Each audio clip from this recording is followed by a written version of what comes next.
By the time the draft rolls around, the Patriots will know just how badly they'll need an edge defender. Maybe Trey Flowers will be back. Maybe he'll end elsewhere in free agency. Maybe the Patriots will pick up a free agent of their own at the position. A lot can happen between now and late April. But until then, they'll do their due diligence on the edge class, as they do at every position, understanding the possibilities that await them 2 months from now. It's a group that is understood to be one of the deepest at the Combine in Indy this week, loaded with top-end talent that should be strewn throughout the first round. The consensus top player here is Ohio State's Nick Bosa, who should be off the board no more than a couple of picks into draft weekend. Kentucky's Josh Allen shouldn't be all that far behind. Michigan's Rashawn Gary, Mississippi State's Montez Sweat, Clemson's Clelin Ferrell, Florida's Ja'Kai Polite, Florida State's Brian Burns, and Louisiana Tech's Jalen Ferguson are all end-of-the-line players who could hear their names called in the first 30 picks. Even if Flowers is elsewhere, will the Patriots want to be in the mix for someone out of that crop? Depends on who's available. They have a type. Countdown to the Combine. Finding the next Gronk. What tight ends bring to the table at the Combine? Look at the players Bill Belichick drafted within the first 101 picks to play on the edge through 2016. Jimmy Cunningham, second round 2010, was 6'3", 266 pounds. Chandler Jones, first, 2012, was 6'5", 266. Jake Bickett, third, 2012, was 6'5", 274. Jania Grissom, third, 2015, was 6'3", 262. Flowers, fourth, 2015, was 6'2", 266. All were powerfully built. All came from Power 5 conferences. Dietrich Wise, 6'5", 274, a fourth-round choice out of Arkansas in 2017, fit that mold as well. One of the team's third-round selections that year, Derek Rivers, 6'4", 248, out of Youngstown State, had a smaller and more athletic profile. But given how the Patriots rushed the passer in 2018, using powerful rushers to push the pocket against mobile quarterbacks, scheming games and blitzes using all manner of players, it would come as no surprise if they continued the trend of supplying their front with smart, physical players who may not necessarily fit the same lean and bendy look that is en vogue these days. Those players exist in this class, whether the Patriots want to find one in the first round or the fifth, and they'll have a chance to see a handful in Indianapolis this week. Here are a few questions worth asking about this year's draft class of edge defenders ahead of the Combine as we try to get a sense of which tight ends might work in New England. What's the most important event?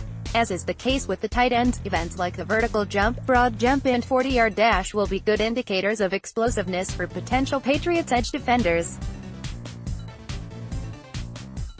While the 40 times themselves might not mean much for these bigger-bodied linemen, the time it takes players to cover the first 10 yards of the 40 translates to get off, and should interest Belichick and Nick Caserio.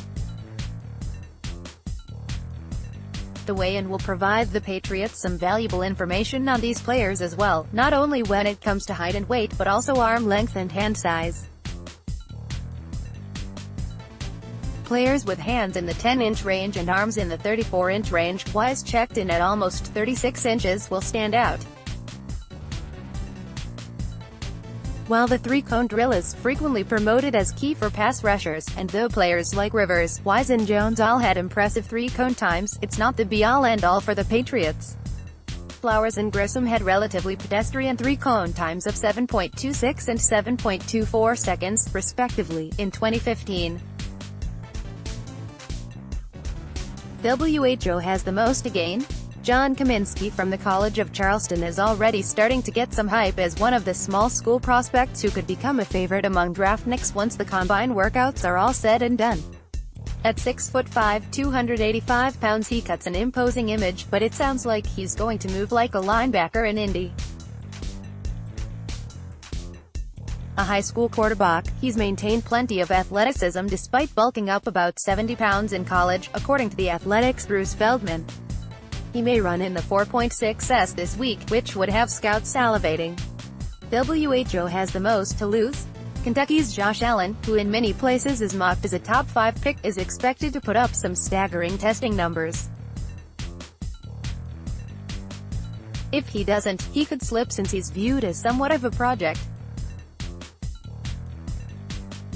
But even if the combine doesn't go well for him from a testing perspective, he'll have an opportunity to redo his workouts at Kentucky's Pro Day. More Patriots. The McCourty brothers weigh in on Greg Schiano, who's the biggest freak. Michigan's Rashawn Gary will be considered a penetrating interior lineman by some. And depending on what he weighs in Indy, maybe that'll be a universal presumption. But even if he measures in at the 280-pound range, word is he'll have more than enough athleticism to play on the outside.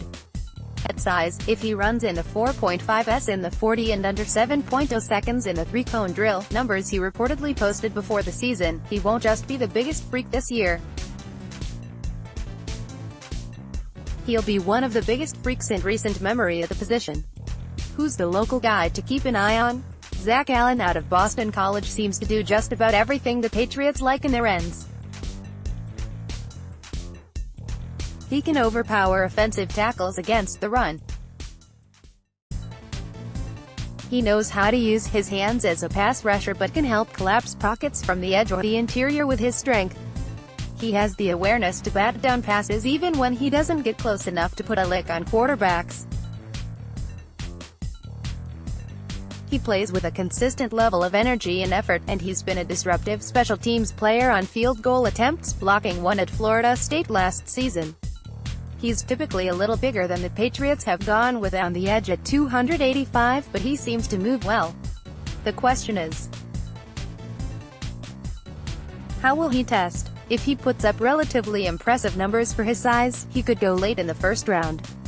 If he doesn't, he could slide a bit, though probably not out of the second round. Even if he doesn't light up stopwatches in Indy, that may be a good thing for the Patriots. If Allen was available in the second, that would seemingly represent pretty good value. Who's the prototypical Patriot? When you look at the program from which he came, the fact that he was a captain, his size, 6'4", 277 pounds, and his length, Georgia's Jonathan Ledbetter, seems like a Patriots fit on the edge. He was Kirby Smart's co-MVP on the defensive side of the ball and has plenty of experience playing in big games. Sound like a Patriot to you? He might be available on day 2, where the Patriots are flush with picks, giving them an opportunity to draft a long-armed edge defender from the SEC for the third time in the last 5 years. Another player who looks like a prototype for the Patriots based on his rear length and size, 6'7", 275, is Charles Omenihu from Texas. The fact that Omenihu can rush from the inside and the edge and had 2 productive years under coach Tom Herman, a former Urban Meyer assistant, won't hurt him in Belichick's eyes. Click here to download the new My Teams app by NBC Sports. Receive comprehensive coverage of your teams and stream the Celtics easily on your device.